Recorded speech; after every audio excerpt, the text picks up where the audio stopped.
What a sight, thanks to Peter Ellenshaw.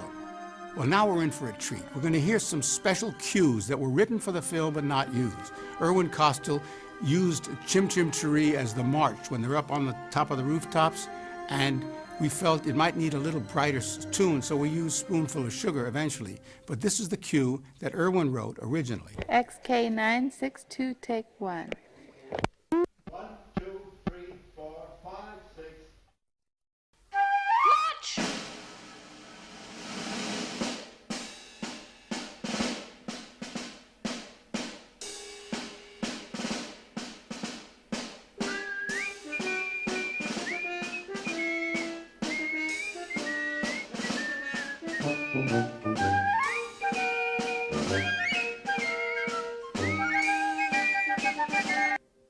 This short scene was cut after a preview screening.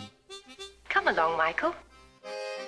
Now here's a really rare outtake. This is Julie, as Mary Poppins, yodeling to get the special staircase, that little smokestack staircase, to form. And it wasn't used, and it's a bit of an outtake, but it's fun. Take a look at this one. XK2042.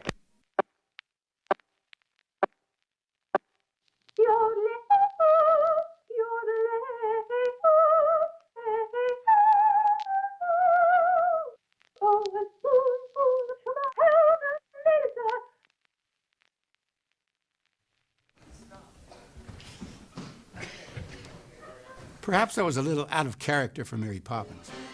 You know, Irwin Kostal, the brilliant arranger-conductor of our film, actually scored the entire fireworks sequence.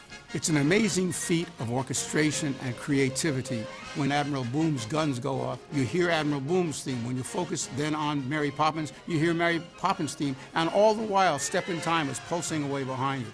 Walt made a decision later on that sound effects would be more effective, so we lost it. But here, for the first time, you're going to hear the actual scoring as the orchestra played the fireworks sequence. Gun ready, sir. Stand by. Fire!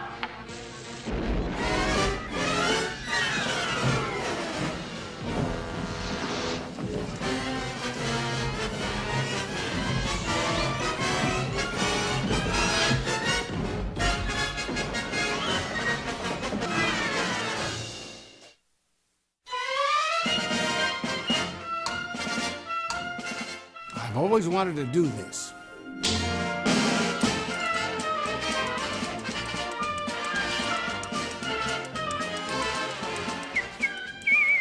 Just a spoonful of sugar helps the medicine go down. You know who finally wound up doing the whistling? Julie. Julie did the whistling for the bird. We actually had a professional whistler come in and do some of it, but when Walt heard it and everything, it didn't have the personality, and Julie said, "Oh, I can do it." She's a great whistler.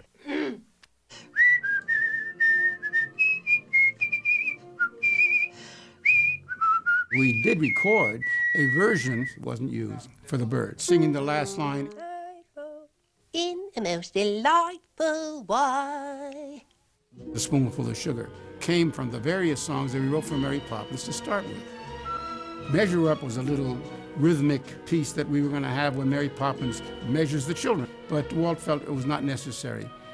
The right side was Michael gets up on the wrong side of the bed and he's being rambunctious and acting up, and Mary Poppins says, some days the left side is the right side, some days the right side is the right side. She's singing about a good attitude. All these songs led, actually, to our concept of writing an attitude song for Mary Poppins, because that would be her statement. There was a little song that we wrote called West Wind, and it was kind of a plea, please don't take me yet, I still have a lot of work to do. A very sweet song, wound up in another picture. It wound up in Big Red, Mon Amour Perdu, a love song. There's a little song called Mary Poppins Melody that Mary Poppins sang when she was first meeting the children. And we used that as the strong melody line and wrote a counter melody to it called Stay Awake, to be sung later as a lullaby. And everybody seemed to cotton to that second song, Stay Awake. So Mary Poppins Melody never really made it into the film, but Stay Awake became part of the score. Don't nod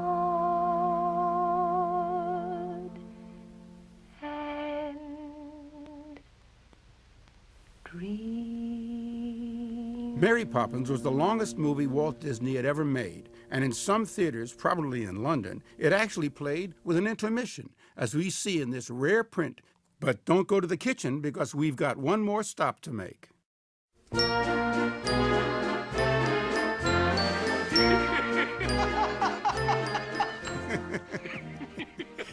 You just being here and Uncle Albert makes me laugh. Well, now that we're up here, let me tell you about that song that was almost made it into the picture, but not quite. It was cut the day before we were going to record it. It's right here in my traditional musician's trunk. Let's see now. Here it is. No. Oh, that's Votes for Women. That reminds me of Sister Suffragette, which reminds me of the song we wrote for Mary Poppins called Practically Perfect in Every Way, in everything I do, in everything I say. You know the tune now because it's Sister Suffragette. So cast off the shackles of yesterday. Let's see what we have now. Let me just oh, here. Oh, look at this. Look at him. Oh, this is the parrot handle umbrella. You know, we were going to have him talk all through the film. Walt said, no, let's just save it for the last scene. Is that so? You know who the voice was? David Tomlinson. He did the voice of the parrot. Oh, really? Yes, really. Well, let's see what we have now. Oh, let me see. Oh, this is a good book. This is about Bob and me. It's a very good book. I recommend it. And then we have, oh, look at this. This really brings up a story. A stick and string. You know, our father, he used to make kites for us when we were little boys. And toward the end of the film, we were trying to think of something that the father could do that was more thrilling and exciting than Mary Poppins. So here's a bit of the original version of the song that we wrote that was inspired by our dad. Could I have a piano, please? Now here, it went like this. With sticks and paper and strings, you can have your own set of wings. And when Walt heard the song, we finished it, and he said, that sounds like a Broadway show. It doesn't sound like my English music hall style song. So we said, okay, Walt, we'll figure it out. We changed it to a 3/4 time English waltz. With tuppence for paper and strings, you can have your own set of wings. Well, enough of that. Let's see, now we have to find the song we're looking for, and this is the song. It's the Chimpanzoo. I remember very, very well. This song actually was born out of two other songs. We wrote a song called Timbuktu, where the animals moo and all that kind of thing, and it wasn't good enough. So then we wrote Tiki Town, but we threw out the entire compass sequence. So we were stuck with this lovely little tune, and we decided to write a song for Mary Poppins to sing to the children at Uncle Albert's house. If you'll just stop behaving like a pack of laughing hyenas. 2 lumps, Uncle Albert? Yes, please. The children started getting rambunctious and laughing and floating around in the air like they do in the scene. But we thought that Mary Poppins would say, now there's enough of that. I don't want you to have to go to the Chimpanzoo. And they say, there's no place called the Chimpanzoo. And of course she says, on the contrary, and she sings about it. Now this whole scene was developed, but the day that the recording was about to happen, it was canceled. Walt felt it wasn't going to help the picture any to have that sequence. He felt that the sequence was too long. So he just cut it down to telling crazy jokes with Uncle Albert and Bert, and then they float down to the floor again and go home. It's time to go home.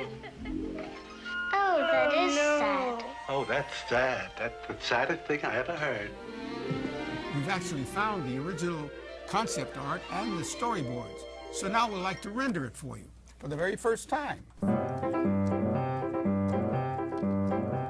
In Timbuktu, there's a chimpanzoo that's run by a chimpanzee.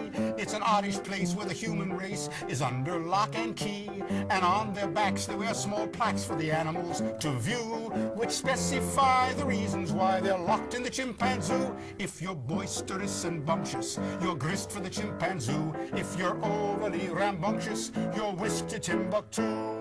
Loss is nothing but loss, but you know who's laughing at who. It's the animals there who giggle. Always leave them laughing, they say.